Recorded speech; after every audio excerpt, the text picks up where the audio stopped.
It's not something you often hear from a leading Muslim scholar.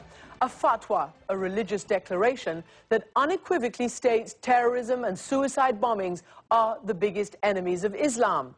But that was issued by Sheikh Mohammed TAHIR QADRI in London. As CNN's Paula Newton reports, it's a message that many have been waiting for since 9/11. There have been other fatwas condemning terrorism. This one is different. Sheikh QADRI is a renowned Muslim scholar and has a major following. Also, his fatwa is in English, it's on the internet, and it cites the Quran to beat terrorists at their own game, especially when they claim to be doing the work of Allah or God. Sheikh QADRI cites verse 205. Allah does not like mischief and violence. That means, he says, that terrorism is terrorism.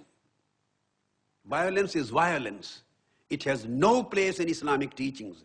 Stripping terrorists of their moral authority, he cites the Quran that even a sacred goal can never be achieved by following an evil or criminal path. They are leading towards hellfire. Now the question is whether the Sheikh's fatwa will have credibility on the street. Some Muslim leaders are warning that government outreach programs to battle extremism aren't working. I can't see it. I can't see it where it's stopped, or there's been a piece of work which actually said, right, let's stop somebody from doing this kind of work. And others say it won't work to just try and shoot down extremist thinking. Rather, we need to have that engagement with them and need to understand exactly what their thinking is for us to be able to deal with these issues. And does a fatwa stand a chance in the face of this? Radical preachers citing the Quran as they preach jihad against non-believers or kuffar. They are what? Compassionate towards the kuffar? No, they are harsh towards the kuffar, and it can never be surpassed. Many say this fatwa is a real start, but it will need support from other leaders if it has any hope of winning over Muslims around the world. Paula Newton, CNN, London. And joining me now from London is Sheikh Mohammed TAHIR QADRI. Thank you very much for joining me. Let's follow on from what Paula Newton just reported. Why now, and why is this fatwa different than some of the others that have been issued against terrorism?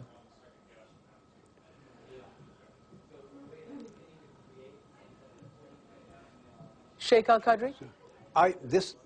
This fatwa, which I have issued now, is not the first step which I have taken on this direction.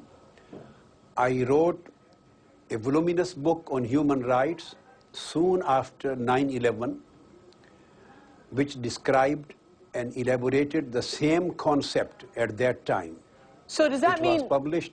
Does that mean people aren't listening, that you need to keep writing it? What makes this one different, if it is different than the others? But this time I took the decision to write a fatwa as a jurisprudential ruling which should include, and which has included, hundreds of authorities and evidences from Quran and from traditions of Holy Prophet and classical authorities of Islamic history, in order to explain that any good intention or any mistake of foreign policy of any country or any pretext cannot legalize the act of terrorism. And terrorism and violence cannot be considered to be permissible in Islam on basis of any excuse. Okay. So I have a step here. Well, you've made that very clear, but who do you think is going to listen? Is it the committed extremist, the committed suicide bomber? In other words, some are complaining that your fatwa is only going to reach like-minded Muslims such as yourself and not the people who need to hear this. No, this is not the case. I would divide these people whom I have addressed, or those who this fatwa is going to reach, into three categories. I would exclude just a very little number of those radicals who have already been brainwashed and they are not ready to listen any reasoning. but hundreds of thousands of youth who are on the path, who have potential to be radicalized, but they have not yet reached the stage of being brainwashed. They are going to listen to this fatwa. This fatwa is going to change their mind. And then millions of other youth of Muslim Ummah, they can be reached by the extremist, they can be misguided by the wrong interpretations of Islam, they can be put on the wrong track by putting the wrong concept of jihad in their minds, wrong concept of shahada in their minds. Although they are not radicals and they are not suicide bombers now, but they can be misguided in future. So this fatwa is going to change their mind by clarifying the concept. All right. Well, let me ask you about clarifying the concept. And you mentioned people's false ideas about what it meant. You used the word shahada, martyrdom, etc. We have this concept that's called a word cloud that we use, and we've used it to examine the words in your fatwa. And we can see very, very pronounced the words bombing, suicide, fatwa, terrorism, Islam. And there in the middle is the word khawarij. We looked up in the hadith, and we saw the word khawarij looked up there. And of course, the hadith is the words of the Prophet Muhammad, as other people have taken down those words. And he has said there in the hadith that there will appear within my nation differences and division. People who will perfect their speech and make evil their actions. They will call to the book of Allah, yet they have nothing to do with it. Whoever fights against them has more right upon Allah than they do. So are you basically saying, are moderate Muslims ready to stand up against, are the present-day terrorists like the Khawarij? No, I'm not to saying the normal Muslims to stand up against anybody or to start any kind of armed struggle. I am totally condemning the armed struggle of any kind. The basic, I am trying to clarify the concept that Holy Prophet, as you explained, when Holy Prophet said that the Kharijite is a movement, this movement and the people who are Khawarij in the beginning, and they will continue till the day of judgment at the appearance of Antichrist. And Holy Prophet said they will appear and they will emerge and re-emerge at least more than 20 times in the history. And they will believe in terrorism. They will believe in mass killing. They will believe in enforcing their ideology with arms. They will believe in any kind of torturing the people so that they may bring their agenda through force forward. Right. So these Kharijite people, they are declaring the whole Muslim Ummah non-Muslims, and they are declaring the non-Muslims as their blood is lawful to be shed. Their bloodshed is lawful. So this was the Kharijite ideology, which is continuing till today. And I think the terrorists of today, no doubt about that, this is the continuity of Kharijite movement. And are these terrorists of today, are they the infidels, you know, because mostly many of them call the rest of the Islamic world and others, they call them the kafirs, the infidels. Are you saying now that the terrorists are the infidels? I would differentiate between the two.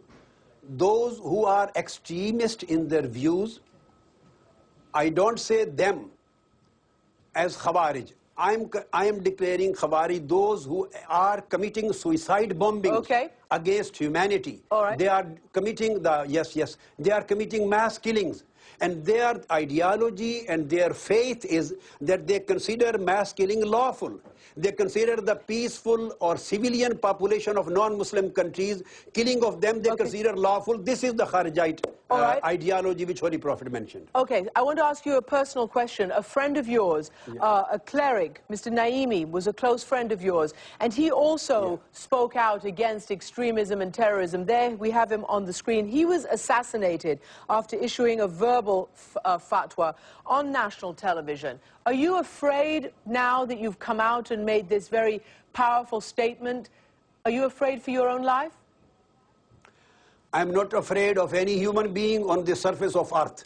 I am working for the good cause, for prayer of my Lord, my Creator.